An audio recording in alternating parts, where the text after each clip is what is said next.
সালাম আলাইকুম।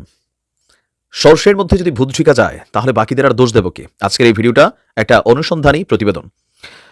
আমাদের আগের যে এমপি মন্ত্রীরা ছিলেন যুগে যুগে গত ৫৩ বছর ধরে রাষ্ট্রীয় কোষাগার থেকে জনগণের টাকায় তাদের জন্য যে বরাদ্দকৃত গাড়ির পরিমাণ এর চেয়েও ২টা-৩টা গাড়ি বেশি দৌড়াইতেন। যার কারণে আমরা তাদের সমালোচনা করেছি। কিন্তু এখন তো আমাদের বৈষম্য বিরোধী সরকার, সংস্কারের সরকার।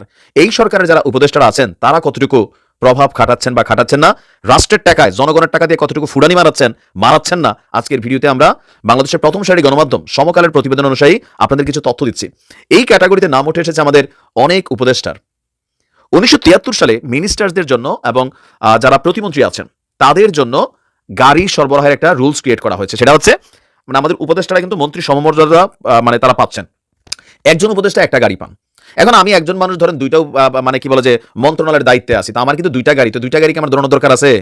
একটাই তো চলে, আমি তো মানুষ একজন, দুইটা সেক্টর আছে, দুইটা গাড়ি, কিন্তু আমরা এগুলো সুবিধা নিচ্ছি। আবার এমনও আছেন আমাদের এখানে যে প্রভাব খাটাইয়া দুইটা তিনটা নিচ্ছেন, আর এই গাড়িগুলা পরিবারের কাজে ব্যবহৃত হচ্ছে। ওনাদের পিএস এপিএসও ব্যবহার করছেন, যাদের জন্য এই গাড়ি বরাদ্দ নাই। শুধুমাত্র কোনো মিনিস্টার বা উপদেষ্টা তিনি যদি নির্দিষ্ট কোনো সফরে যান তার একটা গাড়ির বাইরে একটা জিপ গাড়ি নিতে পারে, সেটাও সাপ্লাই করতে হবে মন্ত্রণালয়। কিন্তু আমরা দেখছি অন্তর্বর্তী সরকারের মধ্যে যারা উপদেষ্টারা আছেন এদের মধ্যে ২২ জনের মধ্যে ৮ জন ছাড়া সবাই একাধিক গাড়ি ব্যবহার করছেন, এমনকি তেলের পয়সাও ডাবল নিচ্ছেন। নানান ধরনের অনিয়ম তারা নিজেরাই শুরু করছেন। সো এই সরকারের উপদেষ্টারা বাংলাদেশের বদলাবে এই আশা করা নিশ্চয়ই এবার বোকামির দিকে। আর এই লিস্টে আমাদের আসিফ মাহমুদ সজীব ভুইয়ার নামও আছে।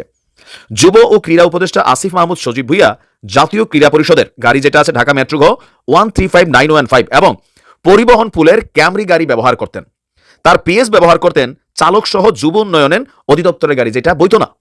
তার পিএস এর জন্য কিন্তু গাড়ি বরাদ্দ না। শুধুমাত্র আসিফ মাহমুদ সজীব ভুইয়া যদি এলাকার বাইরে যান, তো এলাকার বাইরে তো আমাদের হেলিকপ্টার উপদেষ্টা, তিনি হেলিকপ্টারেই চড়েন, লাল গালিচায় হাঁটেন। বিষয়টা বোঝেন নাই? মাশাআল্লাহ, অনেক উন্নতি হয়েছে। আচ্ছা, স্থানীয় সরকার বিভাগের দায়িত্ব পাওয়ার পরে উপদেষ্টা সজীব ঢাকা মেট্রো 139100 এবং তার পিএস ঢাকা মেট্রো 185328 এবং তার এপিএস ঢাকা মেট্রো 185326 এই গাড়িগুলো ব্যবহার করছেন। স্থানীয় সরকার, পল্লী উন্নয়ন এবং সমবায় উপদেষ্টার এপিএস যিনি আছেন তিনি বলছেন বেসিক্যালি এপিএস দের গাড়ি ব্যবহারও বৈধ না, আবার অবৈধ না, কারণ পদবি অনুযায়ী নাকি তারা গাড়ি ব্যবহার করা যায় না। উপদেষ্টার জরুরি কাজ করতে হয় তখন এই গাড়ি তারা ব্যবহার করে। এরপরে আছেন আমাদের চাকমা উপদেষ্টা যিনি আছেন সুপ্রদীপ চাকমা, তিনিও আপনার পরিবহন পুলের একটা টয়োটা ক্যামরি গাড়ি আর পাশাপাশি উন্নয়ন বোর্ডের প্রকল্পের একটা গাড়ি ব্যবহার করেন। তার পিএসও করেন আরেকটা গাড়ি। খাদ্য উপদেষ্টার বেলাও সেম।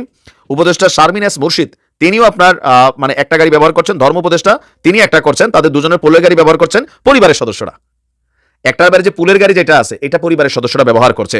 আর মৎস্য এবং প্রাণী সম্পদ উপদেষ্টা ফরিদা আক্তার ব্যবহার করছেন নম্বরবিহীন একটি জিপ গাড়ি। আমাদের ফরহাদ মাজার যিনি খুব নীতি কথা বলেন, ওনার বউয়েরই নমুনা। আর না সরি, ওটা আমাদের সম্ভবত ফরিদা পাই, আমার যদি ভুল না হয়, নাকি না ভুল বলছি জানি না।